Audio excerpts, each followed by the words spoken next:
youtubers.i.pk بہت اچھا ایک انیشیٹو ہے، ینگسٹرز کو موقع دے رہے ہیں، اور یوتھ لیڈ جو پروجیکٹس ہیں، انیشیٹو ہیں، اس میں خاص طور پہ یہ ایک بہت ہی بہترین لوگوں کے لیے موقع. میں دیکھ رہا تھا کہ آپ نے پچھلے چند دن پہلے بھی کچھ ینگسٹرز کی انٹرویوز کی ہیں اپنے انسٹاگرام پہ، اور کچھ جرنلسٹ کے بھی آپ نے کیے ہیں. تو یہ بہت ہی کم عرصے میں، ابھی میرے خیال میں شاید چند دن ہوئے آپ کے اس پروجیکٹ کو، اور بہت ہی زبردست اس میں آپ چیزیں سامنے لے کے آ رہے ہیں، اور یہ ہر لحاظ سے ایک یونیک انیشیٹو ہے، اور اس کے لیے تو بیسٹ وشز. اور Thank you. It's lovely having you with us as well. تو یہ بتائیں جی، آپ کا جو کریئر تھا، آپ نے اس کے پیچھے آپ کا کیا آبجیکٹو تھا being the president of the national youth assembly جی؟ اس کے پیچھے کیا آپ کا مین ٹارگیٹ تھا؟ دیکھیں جی، یوتھ جنرل اسمبلی کا ہم نے آغاز کر دیا تھا جو کہہ لیں کہ ڈسکشن میں اور پلاننگ میں، وہ ہم نے 2015 اکتوبر سے اس کا آغاز کر دیا تھا، اور اس کے بعد باقاعدہ طور پہ جین 2016 میں اس کو لانچ کر دیا تھا. تو بیسیکلی دیکھیں، پاکستان کے جو پولیٹیکل سسٹم ہے، خاص طور پہ الیکٹورل پاکستان کی جو سیاست کا لوگ منتخب ہو کے پارلیمان میں جاتے ہیں، تو آپ دیکھیں گے ہر لحاظ سے اسے کوئی ایک آپ آئیڈیل نہیں کہہ سکتے، الیکشن پروسیس سے لے کے اور پارلیمان میں پہنچنے درمیان میں ایک جو مسئلہ آتا ہے، وہ آتا ہے ٹریننگ اور تربیت کا، جو ایک خاص آپ کو دیکھنے میں آتا ہے کہ وہاں پر کوئی خاص توجہ دی نہیں جاتی. آپ بیوروکریٹ بنتے ہیں تو آپ کو کچھ ٹائم لگانا پڑتا ہے سول سروس اکیڈمی میں. یہاں کوئی ایسی آپشن موجود نہیں. ہم ایک تو پاکستان کے اس نظام کے اندر ایک تبدیلی لے کر آتے ہیں کہ پڑھے لکھے نوجوان نیشنل اسمبلی کا، سینٹ کا، یا پاکستان کی کسی بھی صوبائی اسمبلی کا حصہ بنے. یعنی کہ آپ کہہ سکتے ہیں کہ پارلیمان میں جانے سے پہلے جو بنیادی لوازمات ہیں، جو ٹریننگ ہے خاص طور پہ لیڈرشپ کی، اس سے ان کو روشناس کروانا نوجوانوں کو. ٹھیک ہے.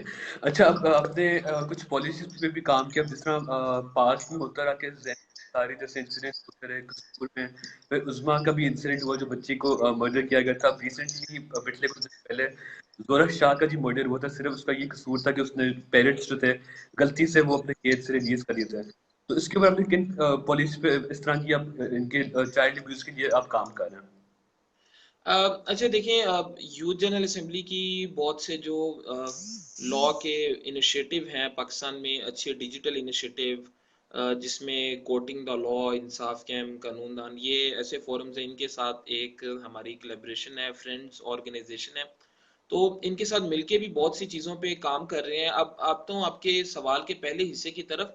یہ جو ابھی ریسنٹ ہی واقعہ ہوا ہے اس سلسلے میں، دیکھیے پاکستان کا جو قانونی نظام ہے وہ اتنا کمزور نہیں ہے. پاکستان کا آئین، پاکستان کا قانون ہر شہری کو برابر کی اجازت دیتا ہے، لیکن اس میں کچھ غلطیاں ہوتی ہیں.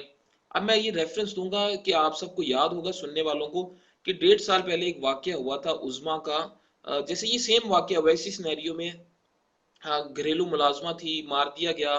اس سلسلے میں ان کے لاواحقین نے ہم سے رابطہ کیا تھا، اور ہم نے ان کو یقین دلایا تھا کہ ہم آپ کو لیگل ایڈ فراہم کریں گے، اور کسی بھی سطح پر جا کے ہم آپ کے ساتھ کھڑے ہوں گے. کسی بھی طرح کی کوئی دھمکی، کوئی تھریٹ، ہم آپ کے لیے لڑیں گے.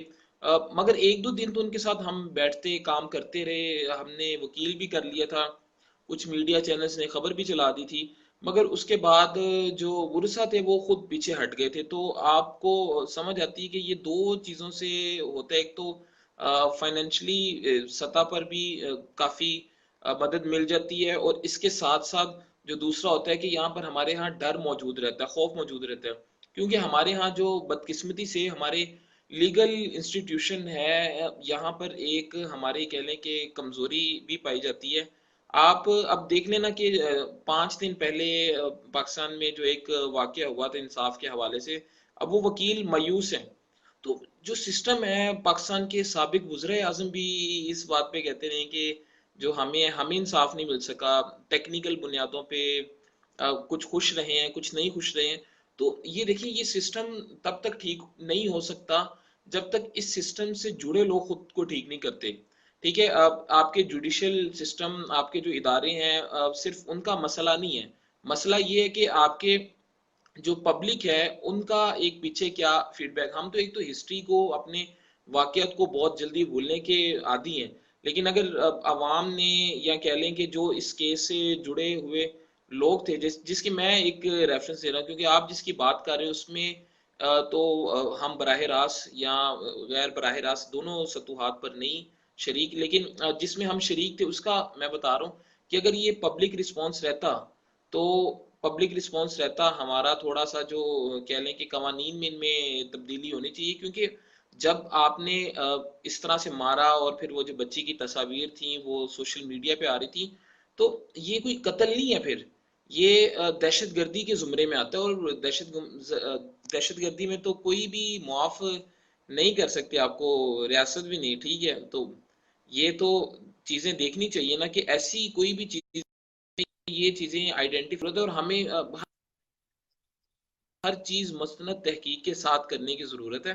ہم بہت جذباتی قوم ہیں، ہمیں سچائی کا کوئی 5 دن بعد پتہ چلتا ہے. تو یہ چیز تھی. اور دوسرا آپ نے جو سوال اٹھایا اس کے میں اسی کی طرف آتا ہوں. ہم نے قیادت کے نام سے ایک پروجیکٹ شروع کیا تھا جس میں 5 پالیسیز تھی: education, information and broadcasting. جی، میری مسکراہٹ ہی آپ کو بتا رہی ہوگی کہ کہاں تک امپلیمنٹ ہوا ہے. دیکھیں، ہمیشہ جو کہتے ہیں کہ تبدیلی یا کسی بھی سسٹم کے اندر کوئی بھی چینج آتا ہے اس کا وہ ایک رات میں نہیں آ جاتا. اب دیکھیے نا، ہم ینگسٹرز ہیں، ہم ایوان اقتدار میں تو بیٹھے نہیں ہیں کہ جو ہم باتیں کہیں گے وہ ہم اسی رات امپلیمنٹ کر دیں، ٹھیک ہے.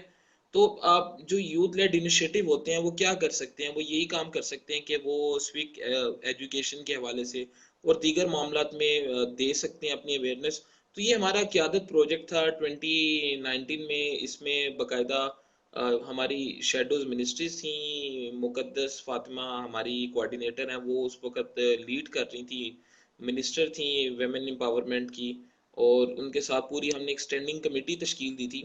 تو ان بچوں نے چند مہینوں کی محنت کے بعد سرویز کی بنیاد پہ اور مختلف ایکیڈیمک اور اس کے علاوہ جو پارلیمنٹیرینز ہیں ان کے ساتھ ملاقاتوں کے بعد اور مشاہدات کی روشنی میں یہ جو تمام چیزیں تھیں یہ ترتیب دی تھیں. تو ہم نہیں سمجھتے کہ کوئی ایسی چیز ضائع ہوئی ہے، اور یہ تو انشاءاللہ آئندہ آنے والے ٹائم پہ یا انہی میں سے کچھ گزرا. ہماری بڑی ان سے امیدیں وابستہ ہیں، انہی میں سے کہیں نہ کہیں